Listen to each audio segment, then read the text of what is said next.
एवं होम्योपैथी कृषि महाविद्यालय को स्वीकृत कराना एवं इसी युवा पीढ़ी के शारीरिक विकास के लिए अत्याधुनिक खेल स्टेडियम का निर्माण कराना और युवा पीढ़ी के मानसिक विकास के लिए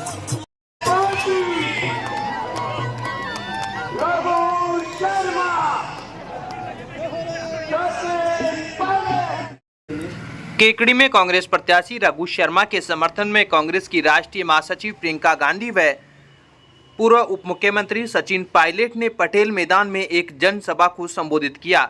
जनसभा के दौरान बड़ी संख्या में लोगों की भीड़ उमड़ पड़ी। आइए सुनते हैं क्या कहा राष्ट्रीय महासचिव प्रियंका गांधी व सचिन पायलट ने।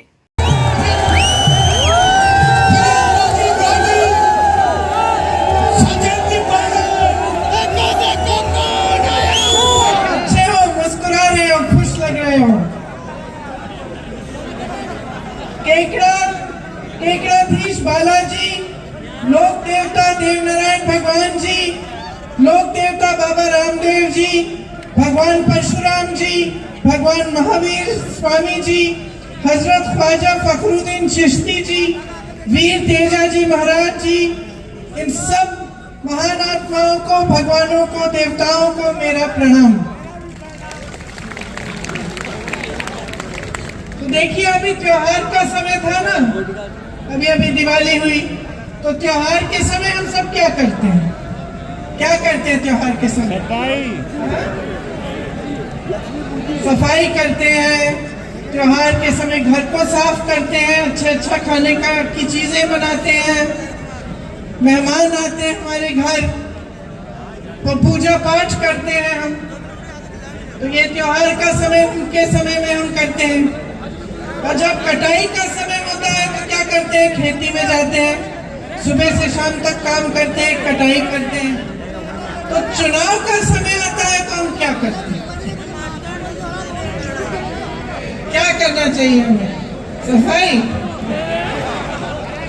देखिए, चुनाव का समय होता है तो एक चीज तो आप कर ही रहे हैं, ऐसी सभा में जाते हैं हम और बड़े बड़े नेता आते हैं, अलग अलग पार्टियों के, उनकी बातें सुनते हैं। फिर उन बातों का हम अनुमान लगाते हैं कि भाई इन बातों में वजन है कि नहीं है, लगाते हैं कि नहीं। फिर हमें अपना अनुभव देखना चाहिए कि चुनाव का समय है, आगे भविष्य में 5 सालों के लिए क्या होगा हमारे प्रदेश में। हमारे प्रदेश में 5 सालों से क्या चल रहा है, इसका हम अनुमान लगाते हैं। हम देखते हैं कि भाई हमारा अनुभव क्या है, क्या हमारी तरक्की हुई है, क्या जो सरकार हमारी जो चल रही है उसने हमारे लिए अच्छे काम किए हैं कि नहीं, इसका हम आकलन करते हैं। और हम जब ऐसी सभाओं में आप लोग आते हैं तो एक बात बहुत जरूरी है कि आप ध्यान से हमारी बातें सुने, चाहे हम हो चाहे भाजपा के नेता हो, ध्यान से हमारी बातें सुने और कोशिश करें इसका अनुमान लगाने का कि इन बातों में कुछ वजन है कि नहीं है कि नहीं। तो अभी हाल ही में मोदी जी आए थे राजस्थान, मैंने देखा उनका भाषण, कहने लगे कि ये कांग्रेस के नेता एक दूसरे को रन आउट करने में लगते हैं, ऐसा बोला उन्होंने। तो मेरे मन में ये बात आई कि भाई इनके बातों में तो कोई वजन ही नहीं है। हमारे सारे नेता, हमारे सारे कार्यकर्ता एकजुट होकर मजबूत बनकर रणभूमि में उतरे हुए हैं। बल्कि इनको भाजपा की अपनी स्थिति देखनी चाहिए। इनकी स्थिति क्या है? बिखरी हुई है इनकी पार्टी। हिट विकेट तो ये है राजस्थान में भाजपा वाले।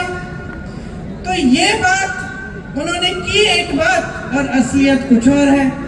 कह रहे हैं कि हम लोग रन आउट करते हैं, हिट विकेट इनकी पार्टी है। इनकी पार्टी पूरी तरह से बिखरी हुई है।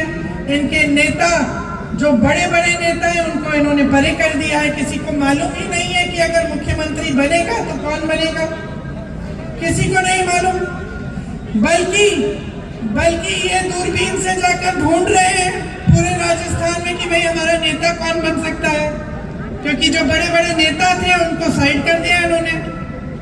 तो बात यह है कि जब नेता आपके सामने आता है तो उसकी बातों के वजन को आप तोलिए कि किस आधार पर कह रहे हैं जो कह रहे हैं। आपके सामने अभी सचिन जी ने कहा कि भाजपा के जो ज्यादातर की बात करते हैं, जाति की बात करते हैं, तो आपको सोचना पड़ेगा कि भाई धर्म की बात और जाति की बात चुनाव के समय क्यों होती है। जो नेता ये बात चुनाव के समय कर रहा है, इसका मतलब है कि उसके आधार पर आपसे वोट मांग रहा है। तो कह रहा है कि भाई धर्म के आधार पर वोट दो या अपनी जाति के आधार पर वोट दो, तो इसका मतलब है कि काम के आधार पर मांग नहीं सकता। क्योंकि जो असली नेता होता है, जिसने आपके लिए काम किया, जैसे रघु शर्मा जी ने आपके लिए काम किया, हमारी सरकार ने यहाँ पे आपके लिए काम किया, तो हम काम के आधार पर आपसे वोट मांगते हैं या आपसे समर्थन मांगते हैं। अब एक तरफ भाजपा के नेता जो ऐसी अजीब सी बातें करते हैं जब चुनाव के लिए आते हैं। मैं मध्य प्रदेश में थी, मध्य प्रदेश में 18 सालों से इनकी सरकार है और 18 सालों से इनकी सरकार है, लेकिन एक काम का नाम नहीं लेते जब मंच पे खड़े होते हैं। वहां पे भी धर्म और जाति की बातें और उसी के आधार पर वोट। तो 18 साल से आपकी सरकार रही, आप काम पर वोट क्यों नहीं मांग रहे? मैं बताती हूँ, अभी कुछ दिनों पहले मैं गहलोत जी के साथ चुनाव प्रचार में निकली थी, तो मैंने गहलोत जी से पूछा, आपने यहाँ राजस्थान में अपनी सरकार में कितने रोजगार दिलवाए हैं? गहलोत जी ने कहा कि देखिए 2 लाख रोजगार तो दिलवा दिए हैं हमने और 1 लाख और की हमने घोषणा की है, जिसमें से 40,000 प्रोसेस में है। और आप सोच सकते हैं कि यहाँ हमारी 5 सालों से सरकार है, यहाँ के मुख्यमंत्री कह रहे हैं कि कांग्रेस के शासनकाल में आपको 2 लाख रोजगार दिलवाए हैं। 18 सालों से बहनों और भाइयों, मध्य प्रदेश में भाजपा की सरकार चल रही है। 18 सालों से 3.5 सालों में उन्होंने 21 रोजगार दिलवाए हैं। यहाँ 5 सालों में 2 लाख, वहां 3.5 सालों में 21, सिर्फ 21 रोजगार दिलवाए हैं। यहाँ पाठशालाएं खोली हैं, इंग्लिश मीडियम की पाठशालाएं। मैंने पूछा मुख्यमंत्री जी से कि हर जिले में है इंग्लिश मीडियम की पाठशाला? हंसने लगे, कहे हर जिले में क्या, गांव-गांव में खोल रहे हैं हम। वहां मध्य प्रदेश में 18 सालों से इनकी सरकार चल रही है, पाठशालाएं बंद हो रही हैं। 7,000 से ज्यादा स्कूल बंद हो चुके हैं। यहाँ पे केकड़ी में आपके लिए नया जिला बनाया गया, यहाँ पे 400 बेड का अस्पताल बनाया गया। जब कोरोना हुआ तो काफी जानी इन चीजों से बची। पिछले 5 सालों में कांग्रेस की सरकार ने जो काम किया, जो आपकी सेवा की, उसी के आधार पर हम आपसे वोट मांगते हैं। इसीलिए यहाँ पे जो आपकी सरकार है, अगर हम देखें तो चाहे हमारी यहाँ की सरकार को देखें, चाहे छत्तीसगढ़ में कांग्रेस की सरकार को देखें, तो किसानों के लिए कितना काम किया है। 15,000 करोड़ का कर्ज माफ हुआ है। आप पूछिए जरा, किसी प्रदेश में भाजपा ने किसान का कर्ज माफ किया है? आपने काले कानून की बात की, जब काले कानून के खिलाफ देश का सारा किसान आंदोलन कर रहा था, तब ये क्या कर रहे थे? इनके मंत्री के बेटे किसानों को अपनी जीप के पहियों के नीचे कुचल रहे थे उत्तर प्रदेश में, और वही मंत्री इनके साथ मंच पे बैठा रहता था। जब वो काले कानून आए, तब किसान की कोई सुनवाई हुई? 1 साल होने वाला था, किसान सड़क पे बैठा रहा, सैकड़ों किसान शहीद हुए। पानी नहीं था, बिजली भी नहीं थी, उस समय सड़क पे ही बैठे थे, लेकिन उनकी सुनवाई नहीं हुई। कानून वापस तब लिए गए भाजपा द्वारा जब 2 महीनों में उत्तर प्रदेश का विधानसभा का चुनाव आ रहा था। चुनाव आने तक कोई सुनवाई नहीं हुई। हम जब कहते हैं प्रदेशों में कि हम कर्ज माफ करेंगे किसानों के, तो मालूम है ये लोग क्या कहते हैं? क्या कहते हैं? कहते पैसे नहीं है इन चीजों को करने के लिए। जिस समय किसानों का आंदोलन चल रहा था, उस समय उत्तर प्रदेश के किसान का 15,000 करोड़ का बकाया था, गन्ने का बकाया। गन्ने का 15,000 करोड़ का बकाया था। उसके थोड़े ही बाद मोदी जी की सरकार ने कहा कि हम 20,000 करोड़ रुपए खर्चेंगे, दिल्ली का जो संसद भवन है उसको सुंदर बनाना है। तो हम उस समय पूछ रहे थे कि जो 15,000 करोड़ का जो बकाया है गन्ने का, ये क्यों नहीं दे रहे हो? कह रहे थे हमारे पास पैसा नहीं है, किसानों के कर्ज को माफ करने के लिए पैसा नहीं था। लेकिन संसद को जो 70 साल से अच्छा खासा चले आ रहा था संसद भवन, उसको सुंदर करने के लिए आपके पास 20,000 करोड़ हैं। क्यों? क्योंकि उसको करने से आपका मान सम्मान बढ़ रहा है और किसानों की कोई परवाह ही नहीं है। आपको 2000 यूनिट यहाँ पे आपको बिजली की फ्री में मिली है, सिंचाई का बिल माफ हुआ है। यहाँ आवारा पशु की जो समस्या थी उसके लिए आपकी मदद के लिए सरकार ने सोचा कि किस तरह से मदद कर सकते हैं, तो 67 लाख मीटर की तारबंदी की। छत्तीसगढ़ में हमारी सरकार है, यही समस्या वहां थी, तो सरकार ने गोबर खरीदना शुरू किया, क्योंकि ये सोच थी कि अगर हम गोबर खरीदना शुरू करें तो लोग इस जानवरों को अपने घर में रख लेंगे, पाल लेंगे, क्योंकि उससे कमा लेंगे। तो बहुत उनकी सुविधा हुई। जो आवारा पशु घूम रहा था उसको लोगों ने रख लिया घर में, और सरकार ने गोबर खरीदी, गोबर का गोबर गैस बनाया, अन्य चीजें की, तो सबका फायदा हो गया। इसी तरह से हमारी सरकार यहाँ कह रही है कि हमारी सरकार दोबारा बनेगी तो हम भी गोबर खरीदना शुरू करेंगे यहाँ पे, ताकि राजस्थान में भी ये समस्या हल हो सके। और ये लंपी की जो बीमारी आई थी, इस समय भी 40,000 प्रति गाय का मुआवजा मिला था आपको। अन्य जगह जहाँ इनके प्रदेश हैं वहाँ पे इस तरह के काम नहीं होते, हम खुद देखते आ रहे हैं। इसलिए मैं कहती हूँ, बातों का वजन समझो।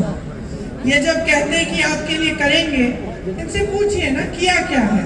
मध्य प्रदेश में 18 सालों से सरकार चली आ रही है, वहाँ पे स्कूल बंद हो गए हैं, वहाँ पे आवारा पशु की समस्या इतनी खराब हो गई है कि पूरी रात पूरे दिन पहरेदारी करनी पड़ती है खेतों की किसानों को। किसी ने सुनवाई ही नहीं की, किसी तरफ से इनकी सुनवाई नहीं है। इनकी जो है सोच जो है ना भाजपा की सरकारों की, आपको समझना पड़ेगा आज। इनकी सोच, इनकी जो विचारधारा है, ये इसके दो पहलू हैं। सबसे पहले तो ये है कि जो गरीब है, जो मिडिल क्लास है, उसके लिए कोई सोच नहीं है। आपसे सींचना और आपसे खींचना और बड़े बड़े उद्योगपतियों को सींचना, ये उनकी नीति है। अब कैसे मालूम पड़ता है? कैसे मालूम पड़ता है? आपके कर्ज माफ करने के लिए कहते हैं कि पैसे नहीं है। बड़े बड़े उद्योगपतियों के इन्होंने हजारों करोड़ माफ किए हैं। आज इनके राज में मेरे ख्याल से देश के इतिहास में कभी ऐसा नहीं हुआ होगा कि देश का किसान 27 रुपए प्रतिदिन कमाता है, और अडानी जी एक अडानी 16,000 करोड़ रुपए एक दिन में कमा रहा है। सोचिए ये पैसे आ कहां से रहे हैं? देश की सारी संपत्ति इनको दी जा रही है, सारे हवाई अड्डे, सारे बंदरगाह, बड़ी बड़ी कंपनियां जिससे आपको रोजगार मिलते थे, ये सारा इनके बड़े बड़े उद्योगपति मित्रों को मिल रहा है। यहाँ सरकारी कर्मचारी रो रहा है, कह रहा है भाई पुरानी पेंशन दे दो हमें वापस।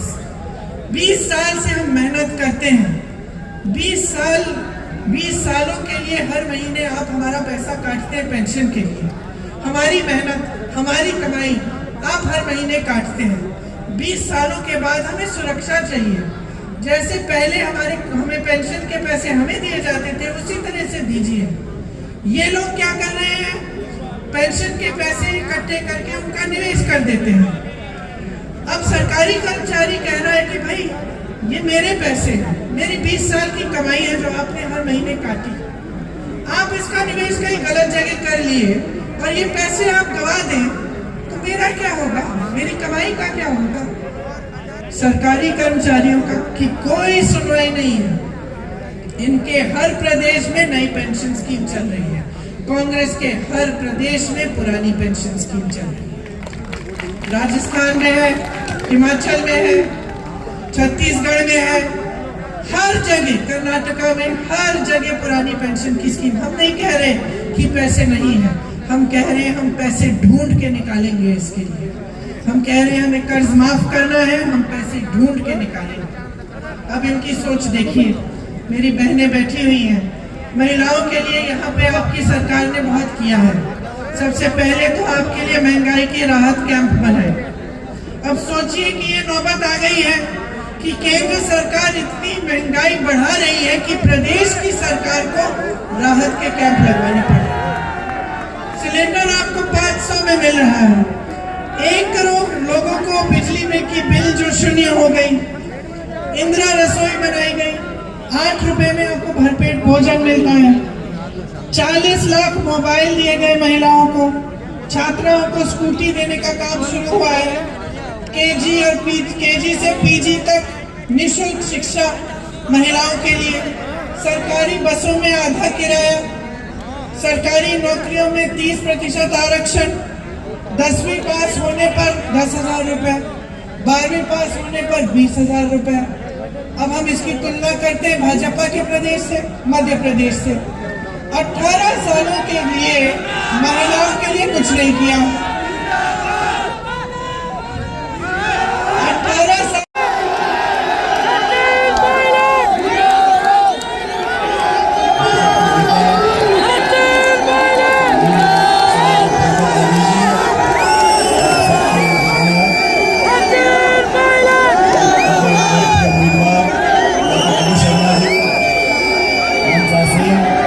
सभी पार्टी के हमारे जिलाध्यक्ष महोदय, प्रधान महोदय, पूर्व प्रधान महोदय और इस चुनावी सभा में मौजूद आदरणीय बुजुर्गों, नौजवान दोस्तों, किसान भाइयों, प्यारे बच्चों, मैं सबसे पहले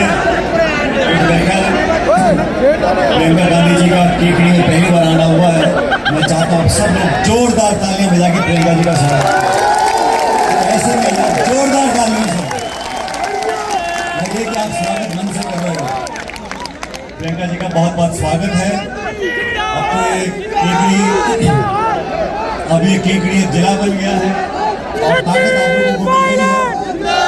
और इस चुनावी समर में हम सब आपके बीच में अपनी पार्टी के लिए और रघु जी के लिए वोट मांगने के लिए आए हैं। दोस्तों, आप सब लोग अच्छी तरह जानते हो, राजस्थान में 25 तारीख को वोट पड़ेगी और 25 तारीख को आपको निर्णय करना पड़ेगा अपने 5 साल का भविष्य। हमारे प्रदेश की दिशा और दशा आपको तय करनी है। हमारे नौजवान, हमारे किसान किस हालात में अगला 5 साल काटेंगे, उसका निर्णय आप लोगों को करना है। ये चुनाव बहुत महत्वपूर्ण इसलिए भी है साथियों कि हमने 10 साल में केंद्र की भाजपा की सरकार को देख लिया और आप लोग भी कोई कसर नहीं छोड़ते। जब देते हो छप्पर फाड़ के देते हो। 2-2 बार आपने भाजपा की पूर्ण बहुमत की सरकार दिल्ली में बना ली। अब 10 साल से वो सरकार दिल्ली में है। इन्होंने कोई कसर नहीं छोड़ी। किसान, नौजवान, महिला, ऐसा नीति निर्माण इन्होंने किया है। हर व्यक्ति, मध्यम वर्ग का व्यक्ति, किसान वर्ग आज परेशान है, दुखी है, पीड़ित है, चिंतित है। इनकी रिपोर्ट कार्ड हमारे सामने है। लेकिन जैसा रघु जी बता रहे थे, जब चुनाव का समय आता है तो यहाँ पे बड़े बड़े नेता आते हैं और लगातार राजस्थान के बाहर के आके यहाँ पे अभी योगी जी आए थे। उनसे पूछो गैस का सिलेंडर 1100 रुपए का क्यों बिक रहा है? सब्जी, फल, फूल, टमाटर, चाय पत्ती, तेल सब महंगा क्यों है? तो बोलते हैं हिंदुस्तान पाकिस्तान। हम बोलते हैं फौज में भर्ती खत्म कर दी। हम कहते हैं फौज की भर्ती खत्म कर अग्निवीर चालू कर दिया। नौजवानों के भविष्य खिलवाड़ कर रहे हो। हमारा नौजवान लड़का भर्ती होगा 19-20 साल का, 4 साल की नौकरी और फिर छुट्टी। अब पूछते हैं किसानों के खिलाफ आपने 3 काले कानून क्यों बनाए? तो जवाब आता है मंदिर और मस्जिद। इन सब लोगों को मजहब, धर्म, मंदिर, मस्जिद, हिंदू, मुसलमान, इसके अलावा चौथी बात कोई आती नहीं। हमारी पार्टी आज आप जानते हो केकड़ी में, राजस्थान में नरेगा के काम चलते हैं, कहीं कम कहीं ज्यादा। ये नरेगा का कानून किसने बनाया? ये कांग्रेस सरकार ने बनाया, सोनिया जी ने बनाया, मनमोहन सिंह जी ने बनाया। रोजगार का अधिकार दिया, शिक्षा का अधिकार दिया, खाद्य सुरक्षा का अधिकार दिया, सूचना का अधिकार दिया, आदिवासियों को संरक्षण दिया। राजीव गांधी जी ने महिलाओं को, ओबीसी को, SC ST को आरक्षण दिया ग्राम पंचायत के अंदर। ये कानून हमारी सरकार ने बनाए और भाजपा ने कानून बनाए 3 काले कानून किसान के खिलाफ, नोटबंदी, GST और अमीर गरीब की खाई को लगातार बढ़ाते जा रहे हैं। देश की संपूर्ण संपत्ति, हवाई अड्डे, रेलवे लाइन, खान के गोदाम, बिजली घर पौने पौने दाम में 2-5 लोगों को दे रहे हैं। आप सबको सचेत होना पड़ेगा।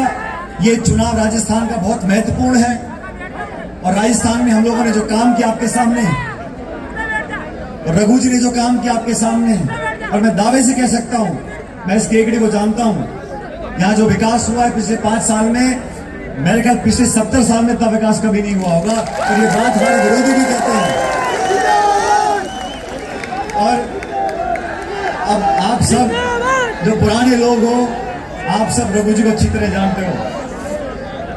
रघु जी भी पुराने कबड्डी कुश्ती वाले खिलाड़ी हैं, नए तो है नहीं। यूथ कांग्रेस, फिर कहाँ चुनाव लड़े, क्या रहा, आप सब इतिहास जानते हो। फिर केकड़ी के लोगों ने आशीर्वाद दिया, आपने विधायक बनाया। और मैं आपको अब बताना चाहता हूं एक बात, प्रियंका जी 2016-17 में यहाँ बाई इलेक्शन हुआ, उपचुनाव हुआ लोकसभा का। मैं प्रदेश कांग्रेस कमेटी का अध्यक्ष था और मैंने रघु जी को कहा, हम सबका नेताओं का मन था, रघु जी आप चुनाव लड़ो बाई इलेक्शन। असली बात तो ये है कि रघु जी ने कहा मैं कहाँ पछड़े फंसूंगा, लड़ूंगा, फालतू में सरकार है। तो ये आधे मन से थे। मैंने कहा रघु जी आप चुनाव लड़ो, हम सब साथ रहेंगे, चुनाव जिताएंगे। उस समय पूर्ण बहुमत के साथ 163 विधायक वसुंधरा जी के थे बीजेपी के, राजस्थान 163, 25 के 25 सांसद बीजेपी के थे, केंद्र में सरकार, प्रदेश में सरकार। तो रघु जी तो समझदार आदमी है, उन्होंने कहा कौन पंगा लेगा लोकसभा चुनाव लड़ने का। लेकिन मैंने कहा कार्यकर्ता सब चाहते कि आप चुनाव लड़ें। और वो दिन था, मुझे याद है, रघु जी और हम आए थे यहाँ नामांकन भरने के लिए, और उस दिन मैंने रघु जी को कहा था, मैंने कहा यहाँ का कांग्रेस का कार्यकर्ता चट्टान की तरह खड़ा रहेगा। और वही हुआ, हम 8 सीटों पर जीते, रघु शर्मा जी सांसद बनकर गए। और उसके बाद तो पीछे देखने का मौका ही नहीं मिला। सांसद बने, मंत्री बने, गुजरात के प्रभारी बने, लेकिन सबसे पहले ये आपके सेवक हैं और रहेंगे। इसलिए आज हम सब आपसे निवेदन करने आए हैं। और सुनो साथियों, ये हर समाज के लोग रहते हैं, हम सबको एकजुटता दिखानी है। कांग्रेस पार्टी की सरकार जहां वोट पड़ गए, छत्तीसगढ़ में, मध्य प्रदेश में, वहां सरकार कांग्रेस पार्टी की बनने जा रही है। और राजस्थान में भी 25 तारीख को मतदान होगा। ये हाथ का निशान हमारी पार्टी की पहचान है। आप लोग बटन दबाकर जिताओ और रघु जी पहले से ज्यादा आपकी सेवा करेंगे, इस बात का मैं आपको आश्वासन देता हूं केकड़ी के लोगों को।